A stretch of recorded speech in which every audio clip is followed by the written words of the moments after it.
তলাবুল ইলমি ফারিদাতুন আলা কুল্লি মুসলিম। আম্মা বা'দ। দেশ এবং দেশের বাহিরের সকল শুভাকাঙ্ক্ষী ভাই এবং বন্ধুরা, সকলকে আমার সালাম। আসসালামু আলাইকুম ওয়া রাহমাতুল্লাহি ওয়া বারাকাতুহু।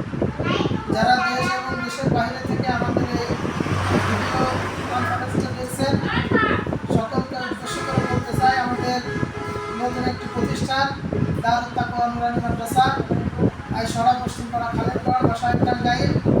তো আমাদের মাদ্রাসার একটা উদ্দেশ্য রয়েছে।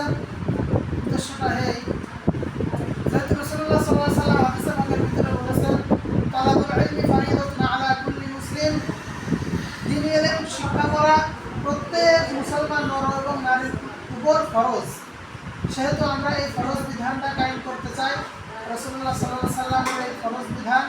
এবং আমরা এটা আমাদের উদ্দেশ্য থাকবে যে আমাদের বাচ্চারা, আমাদের ছেলেমেয়েরা যাতে অদূর ভবিষ্যতে পিতামাতার খেদমত সম্পর্কে তারা জ্ঞাত হয়, বড়দের হক সম্পর্কে, পিতামাতার হক সম্পর্কে, মুরব্বীদের হক সম্পর্কে, এক কথায় সমস্ত প্রকারের ভালো যে সমস্ত কাজ রয়েছে কোরআন সুন্নাহ অনুযায়ী আমরা তাদেরকে এই শিক্ষায় শিক্ষিত করে গড়ে তুলতে চাই। আমাদের প্রধান লক্ষ্য এবং উদ্দেশ্য এটাই।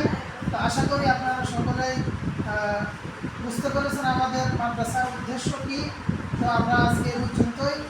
আগামী দিন আবার আরেকটা যে কোনো উদ্দেশ্য বা লক্ষ্য নিয়ে আমরা মাদ্রাসার সম্পর্কে আপনাদের সামনে তুলে ধরবো ইনশাআল্লাহ।